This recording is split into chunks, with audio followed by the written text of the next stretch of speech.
Hello and welcome to the Win-Win Evangelism podcast, where we explore meaningful and relevant ways to share the Christian faith with the world.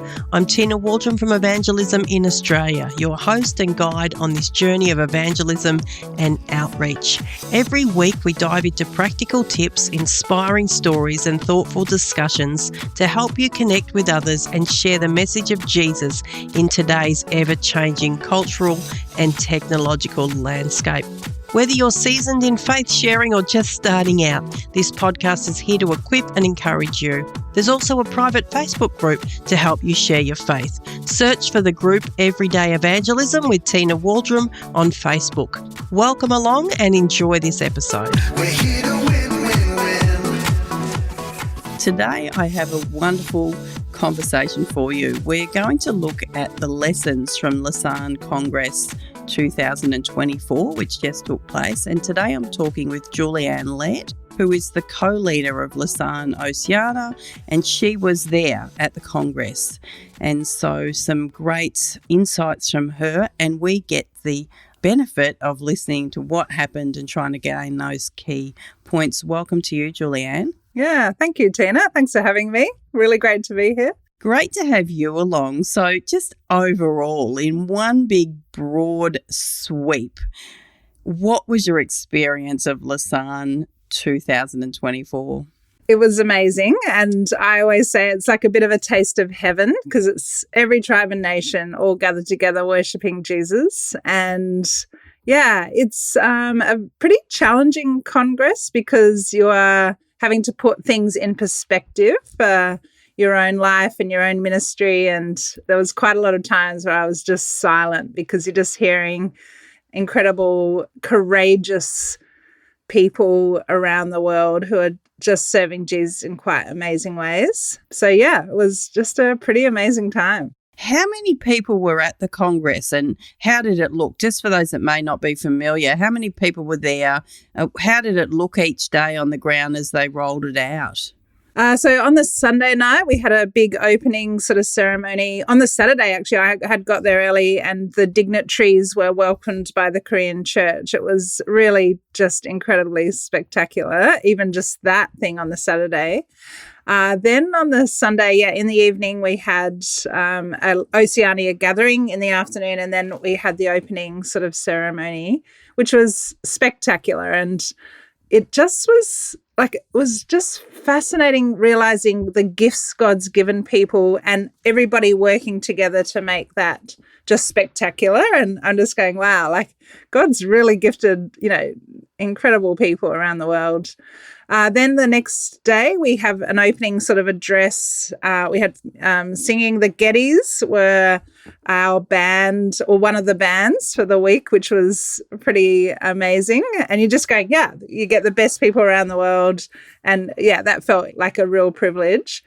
So you have an opening address, then we'd have sort of a few different sort of keynote speakers around a particular theme each day.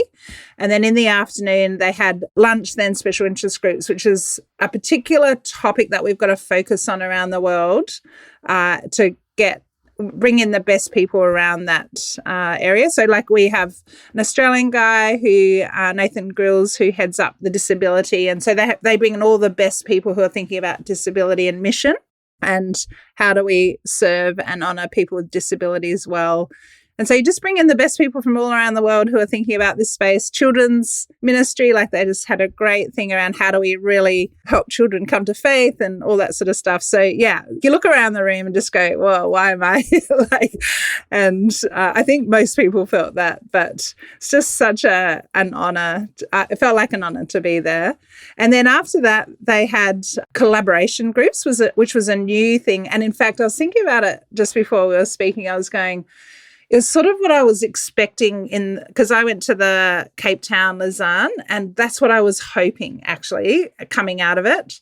It's partly how my brain works, but I went along to one of the collaboration groups around evangelism in the digital age, and I just had the most amazing table, and we came up with a worldwide plan around this, and it was just so good. Like, as in, these are people who are passionate about this and really want to utilize this in a way that honors Jesus and they were just skilled in their jobs. It was quite funny because I was like the mother of the group because it was all these sort of young guys thinking about this space. And so I basically got them all thinking together and stuff. So, yeah, you don't know who your table's going to be. And it is just, who does God need you to be meeting and networking with? And then we had dinner, and the food was spectacular. They just did such an incredible job of feeding. It was about 5,200 people, and they had about 2,000 volunteers, and then they had another 2,000 people praying for us at a church nearby. So the whole week was covered in prayer. And then there was about another 2,500 online. And then lots of people who weren't actually on the online experience but have been able to look in. I've just been thrilled about people saying, yeah, I watched this or I saw that. So, yeah, it felt quite global. And, yeah, the Koreans were such great hosts. Like, you walk in and they're all just clapping, and, like, it was just such a great vibe. And, yeah, it felt like a privilege and an honor. And it had the big, and then it had the small, and then the group collaboration. So it was a combination of a few things. Mind you, like, I had 7:15 meetings each morning, and, like, you get home, like, and I just want to verbalize everything. So I'm like talking till 11 o'clock. Then I was trying to put up photos on my Facebook of people I'd met. I couldn't even write descriptions. I was just so tired by the end of the evening, and then like up again the next day, ready to go. But you want to make the most of every single second while you're there. Sounds amazing. And what were the central themes of the entire Congress this year?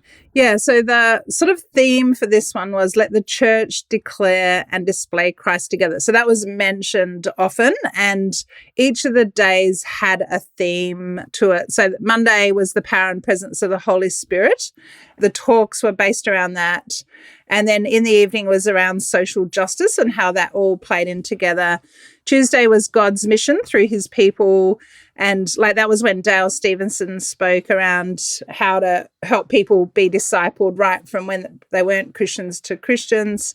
Then Wednesday was around the persecuted church, and that was a pretty emotional sort of day and evening. The Thursday was around workplace ministry, and that had a theme around it's that in the church, 1% only really do ministry, but it's the 99 in the workplace who are engaging with people who aren't Christians. And actually we need to put quite a bit of emphasis and help in that area. And then Friday was about servant leadership and the church's role in reconciliation. And yeah, they had a panel on reconciliation, and just seriously, it was incredibly moving, realizing just how many countries are in civil unrest or at war, or and what our role as a church could be in that space. Yeah, so give me some of the outcomes. Like if you think of those 5 days and those themes, what were some of the things that through listening to those and then through chatting them through with people, the collaborations, etc., what were some of the things that need to happen in those spaces? Yeah. I think we're going to need to have a bit of a think around Australia. I kept on praying while I was there, God, there's just so many other countries that are doing better with evangelism than us. And what can we learn from that?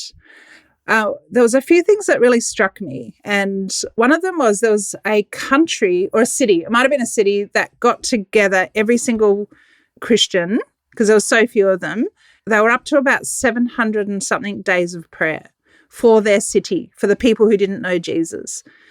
And I'm just going, what's going on in my heart that's not my first response in terms of having a real burden for the people who don't know Jesus. And I was pretty struck by people's just love of Jesus and wanting them to know him. So there was a ministry that did stuff with sex trafficking, and there was a woman who got up and talked about the ministry, but also then talked about how she was one of the women who were sex trafficked, and she came to faith because of this ministry. And they had police coming in and all this sort of stuff. Like, it was fairly dramatic. And also just, some countries that I can't name, just the cost that it will take for some people to come to faith. And I've actually had a few just moments of going, where's our courage, I guess, or my courage. I want to put it on me in terms of, So I think for me, it was the prayer, being courageous, putting things in perspective. That often is what happens. Like I was at a table with 6 of us. I led the table. 4 of our group were either working in the persecuted church or were the persecuted church. And then there was another European guy and him and I just stayed silent the whole week. What did we have to contribute? Like, it was just so humbling and just putting things in perspective. And I just wanted to listen. Like, I just really wanted to listen to what it is like. And it's life or death for some of them. And one of the guys in our group had been in prison. And in fact, the story was told quite regularly about one of the guys who got up and said, when I spoke at Cape Town, I was put in prison for 5 years because I went to the Congress. And he's speaking at it again. And he goes, I hope I don't get put into prison after this. And I'm just going, what?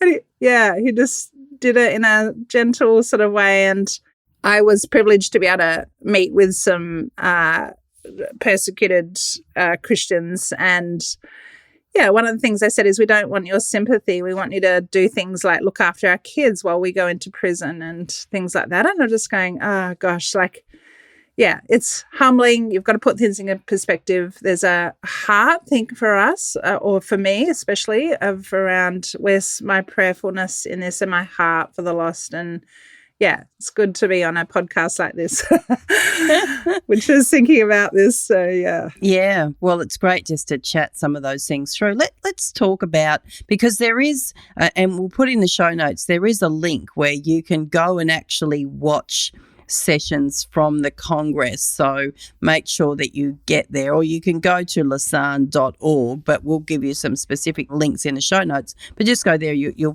find your way most probably. Let's talk about that digital space, because you're very passionate about that, and you went to a discussion about that, albeit some of them were quite a bit younger, but it's not just locked off for a certain age group. No. So what were you discussing, when it comes to evangelism mission and this digital space for now and the future? Yeah, so one of the lines that came out was the biggest unreached people group is really online.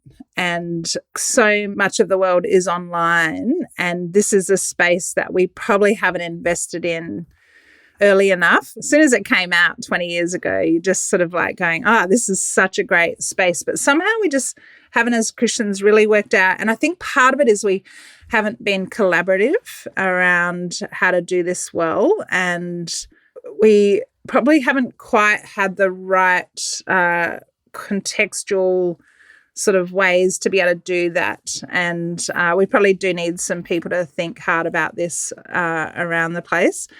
And it's interesting. Like, I then went on after the Congress. I did a couple of other things, but one of the things I landed in was I went to the European Gifted Evangelist Conference, and just realizing, wow, we're all a bit slow on this, and actually we need to be working together. And it was interesting. One of the other things that came out of the Congress was just a real repentance of not working together. And I just went, that we do need to repent of that. And we've been slow at that. And I think there is just a real feel for we need to be praying together and working together more. And we just don't have the resources, one person. And I think that's how we've looked at the digital space is, so we do have some influence in terms of all of us as Christians can work out how we utilize and open up our lives, is how I would say, open up our lives more online. And then what are the resources that we can utilize? Like, I just recently, a non-Christian sent me the interview between Richard Dawkins and Jordan Peterson. I happened to be sitting next to Glenn Scrivener at this European Evangelist Conference. And I said, this is what I've just got from this person who's not a Christian. And he goes, I've just done a podcast, like going through that whole interview. And so I sent it to this person. He goes, what? You're sitting next to this guy in Greece. Like, just realize like how small a world it is. And I think that's the thing, is we're actually pretty connected globally and digitally. So it was just a good reminder that actually there's people doing stuff in Poland, there's people doing stuff in Germany, and actually we have the resource to be able to help each other in this. And it was interesting, there was quite a lot of people wanting to put money towards this as well and to get good at this. Yes, because you think of people like the Billy Graham Association, and we've recently done a interview with someone that's utilising the search for Jesus, and they literally are seeing millions and millions of people come to faith. But they're a very large organisation with a lot of resource. I'm not quite sure there's that many that are that large, so they do it so well. Yes, but to do that on smaller scales or working together with people, what would it look like? Like if we're thinking about that space of the gospel digitally, what were some of the things that people were talking about or that were even happening out there? One guy is really thinking through the digital church. And so some people in Australia are doing that already, which is fantastic. And then another group, well, actually, they had a whole setup of all the different organizations who are doing digital stuff. So they had a display, a massive, large display of all the different groups. So I actually went around and took photos of all of them because I was just going, I want to know you guys. And amazingly, I had a few of them on the table, and they're just really trying to be creative around this space in terms of how do you help people think. So it's really just how do you do evangelism digitally? And we're probably just getting better and better at that space. So yeah, there's a heap of different organizations that are really just developing in that space. The strategy that we came up with was every Christian has a wide network of people digitally. So that's all of us can work out how we can manage that space. So if we got every Christian on board with that, like that's seriously amazing. Then the next one is we want organizations and churches to be up on the digital stuff. So either creating content, and you want every church and every organization thinking about that. So your website, people being able to come in to your church digitally. There's just a whole lot of things that we as organizations can be thinking about. And then we probably need some sort of platforms around, and this is the Billy Graham Association's great on this, is thinking about how do people become Christians. One of the questions we had was, and this will take some theological thinking about, like, but can you do baptisms through digital? Yeah, the virtual reality. VR, yeah, VR. And I was like, I don't know how I think about that. And so, yeah, there are just going to be some ethical and theological issues. And then the really great thing was working out, actually, every person is all around the world is like 10 to 30 minutes away from a local church. And so now, of course, there'll be some churches that will not be as welcoming as others, but do you know what I mean? Like, actually, we all have access to a local church. So everybody is planted physically in a space that they can actually connect to a local church. So it was working out how do we help people have a heart for their local church and then really being able to serve in that space as well. Or yeah, like there's heaps of different ideas of what church is, but just thinking about that sort of digital to actual.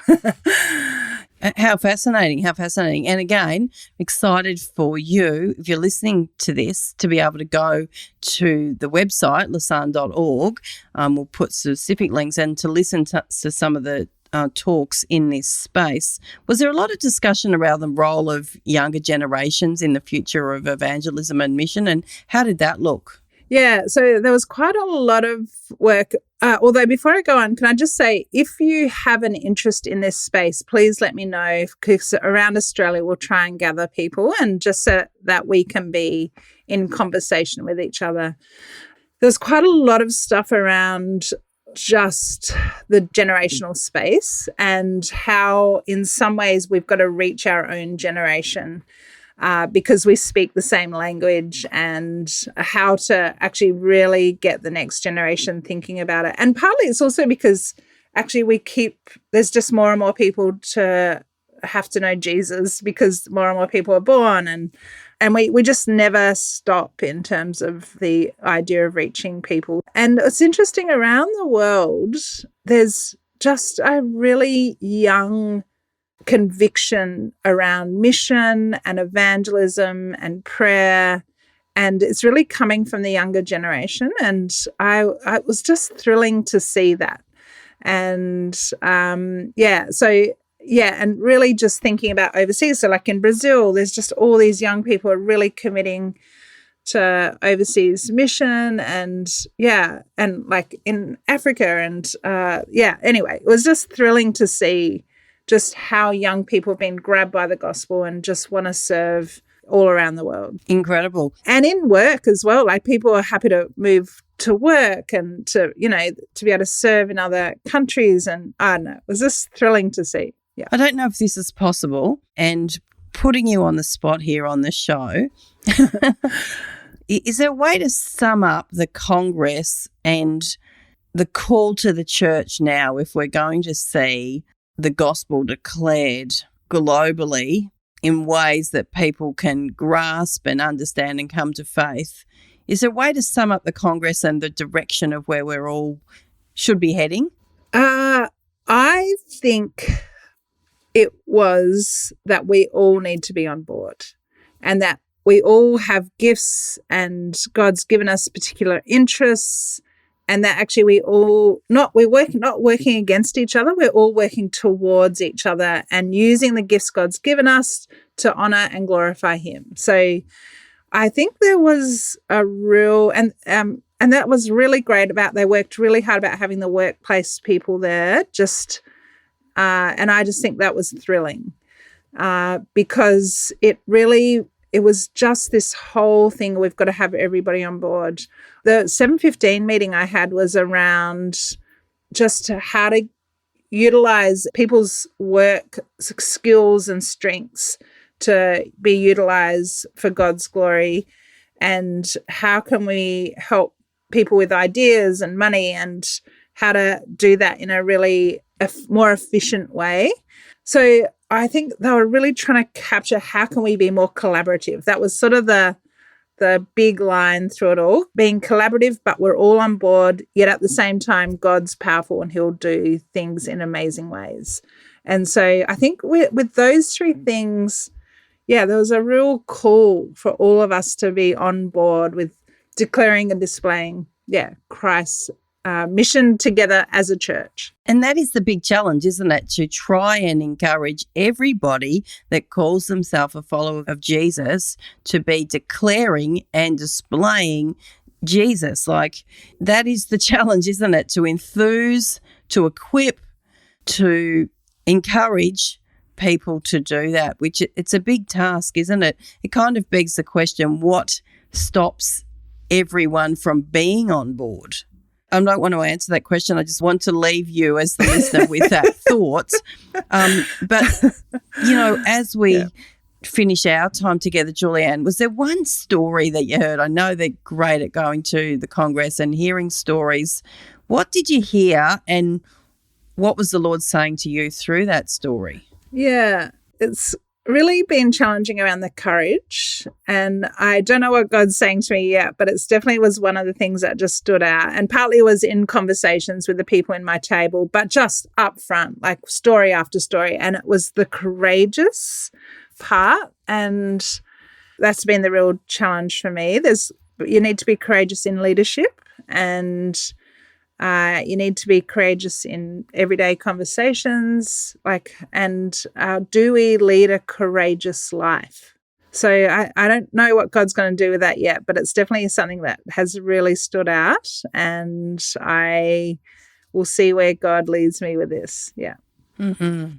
Absolutely fascinating. Well, we've begun a conversation today and we're started to hear some of the things that were taking place at the Congress in Seoul, Korea this year. But as I said earlier, you can go to lausanne.org and we'll put the specific links into the show notes of where you can start to listen to some of those sessions throughout the Congress. So this has been absolutely wonderful and fascinating. So glad that we could learn this through you without having to fly into Seoul, Korea. So it's been really wonderful, and we look forward to having you on the show again. So thank you very much. Thanks, Tina. We're here to win.